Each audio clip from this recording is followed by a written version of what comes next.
بہت اچھا مشترکہ نظام زندگی بہت اچھا تھا جب ایک دوسرے کے حقوق کا پتہ تھا. اب حقوق کا نہیں پتہ، لہٰذا ادھر سے آگ، ادھر سے آگ، ادھر سے آگ، ادھر سے آگ. میں سر درد کا مریض ہوں، تھوڑی تھکاوٹ ہو شروع ہو جاتا، فاقہ شروع ہو جاتا، تو میں روزے رکھنے کے لیے مری چلا جاتا ہوں کہ بھئی چلو کوئی ٹھنڈک، روزے کا لمبا ہونا اور ٹھنڈک شاید اس کو کچھ وہ بیلنس کر دیتا ہے، تو میں کچھ 3-4 روزے پھر بھی چھوٹ جاتے ہیں لیکن اکثر پورے ہو جاتے ہیں. تو بھربن میں وہاں ایک جگہ میں ٹھہرتا ہوں، تو عصر کے بعد میں تھوڑا بیان کرتا ہوں معاشرت پر.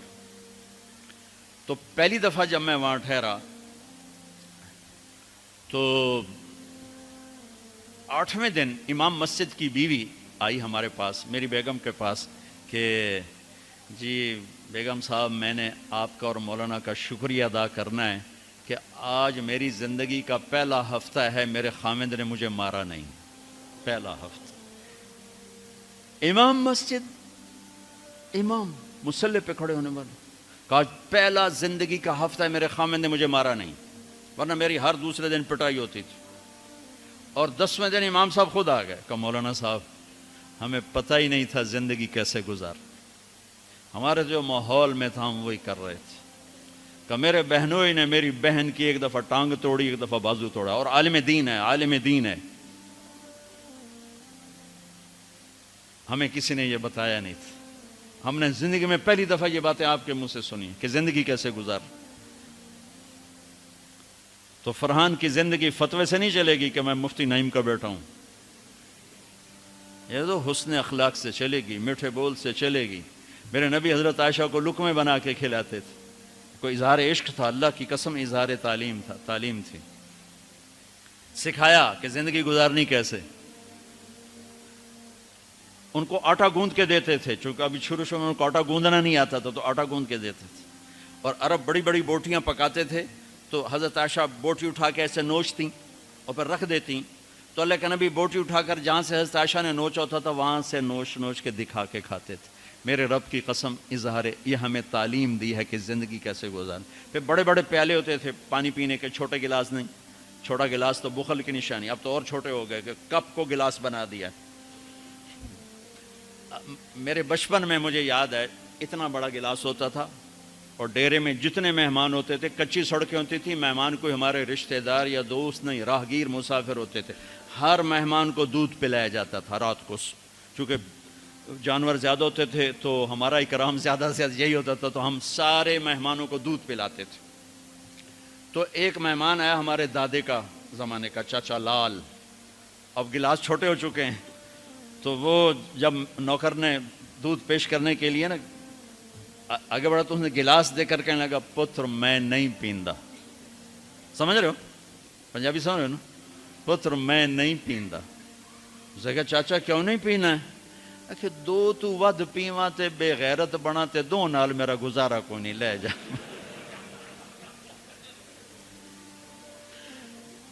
تو بخل کا زمانہ آ گیا، چھوٹی چھوٹی گلاسیں آ گئی. تو بڑے بڑے گلاس ہوتے تھے، تو ہم عائشہ رضی اللہ عنہا پانی پی رہے ہیں، رکھ دیا. میرے نبی اٹھا کر جہاں حضرت عائشہ کے ہونٹ لگے ہوتے تھے وہاں ہونٹ رکھ کے پانی پیتے تھے. صرف تعلیم. جس ہستی نے اللہ کو آنکھوں سے دیکھ لیا ہو اس کو کسی چیز کی رغبت ہو سکتی ہے؟ جنت بھول جائے گی جب اللہ اپنا دیدار کرائیں گے اور پھر پردہ پوشی فرمائیں گے تو کہیں گے یا اللہ جنت نہیں چاہیے، تو چاہیے، بس تجھے دیکھتے رہیں، بیٹھے رہیں تصور جانا کیے ہوئے از لذت دیدارش، خسرو چتواں گفتن سر دادن و جان دادن نادیدہ رخ یارے.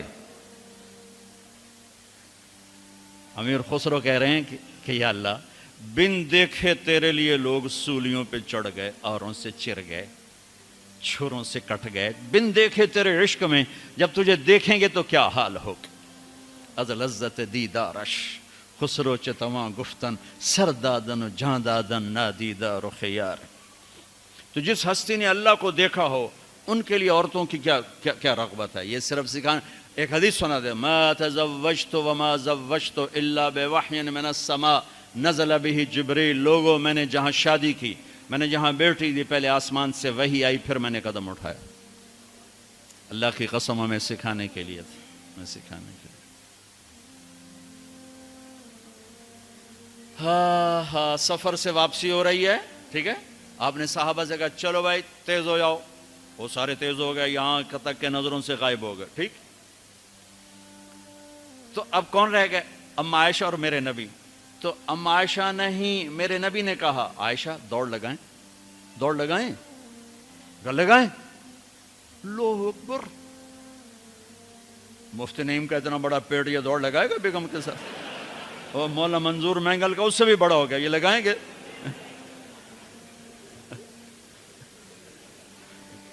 تو عائشہ دوڑ لگائیں، کہا جی لگائیں۔ تو حضرت عائشہ فرماتی میں آگے نکل گئی لیکن ابھی پیچھے رہے۔ پھر کچھ عرصہ گزر گیا، کئی سال گزر گئے، پھر ایک سفر سے واپسی ہو رہی، آپ نے کہا ہاں بھائی آگے جاؤ، وہ سارے آگے جا گئے، اجل ہو گئے۔ آپ نے کہا عائشہ دوڑ لگائیں، کہا جی لگائیں۔ تو کہا ان دنوں میں موٹی ہو گئی، تبدنت کا لفظ مجھے یاد ہے، کہ میں موٹی ہو گئی تھی۔ تو جب دوڑ لگائی تو لیکن ابھی آگے نکل گئے، تو آپ نے کہا عائشہ ہذہ بتلک، اب تو میں برابر ہو گئی۔ اللہ کی قسم زندگی سمجھانے کے لیے تھا۔ جہاد کا سفر سارا صحابہ کا قافلہ ہے، جنگ کا زمانہ ہے، دشمن چاروں طرف ہے، اور ہم اما عائشہ رضی اللہ عنہ اونٹ پہ بیٹھیں اور ہاتھ لگایا تو ہار غائب۔ فرمایا میرا تو ہار کوئی نہیں، میں تو نہیں جاؤں گی، میرا ہار ڈھونڈو۔ تو میرے نبی نے نہیں فرمایا چل بیٹھ، اتنے لوگوں کو تو پریشان کرتی ہے، تجھے پتہ نہیں میں نے سبق پڑھانا تو میرے پیچھے پڑ گئی۔ طلبہ میرا انتظار کر رہے ہیں۔ آپ نے کہا بھائی عائشہ کا ہار ڈھونڈو، سب ڈھونڈنے میں لگ گئے۔ شام ہو گئی، سورج چھپ گیا اور ہار نہیں ملا، اور اس کے بعد تلاش بند ہو گئی، اندھیرے میں کہاں ملے گا؟ اب کیا ہوا؟ پانی رات کو عشاء میں ختم ہو گیا، فجر کی نماز کا وقت داخل ہونے والا ہو گیا، اور پانی کوئی نہیں، تیمم کی آیات نہیں اتری۔ لوگوں نے ابو بکر کو تانے دینے شروع کہ تیری بیٹی کی وجہ سے اب نماز کا کیا بنے گا؟ ابو بکر غصے میں آئے اما عائشہ کے خیمے میں، تو اللہ کے نبی گود میں سر رکھے سو رہے تھے۔ اب آپ تو باپ تھے، تو آ کر اب بول تو سکتے نہیں، اور چہرے سے دوری تیری وجہ سے ہو، اور یہاں پسلی میں ماری انگلی، زور سے انگلی ماری۔ تو کہتے میں ایسے سخت ہو گئی تاکہ میرا بدن حرکت نہ کرے کہ کہیں اللہ کے نبی اٹھ نہ جائیں۔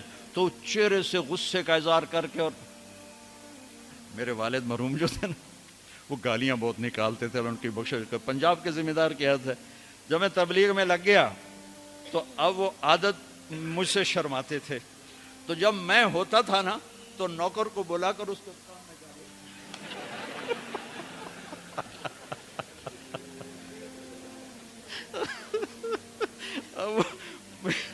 جوانی کی عادت بڑھاپے میں تو جا نہیں سکتی تھی، تو پھر وہ آہستہ آہستہ گالیاں اپنا کوٹا پورا کر لیتے تھے۔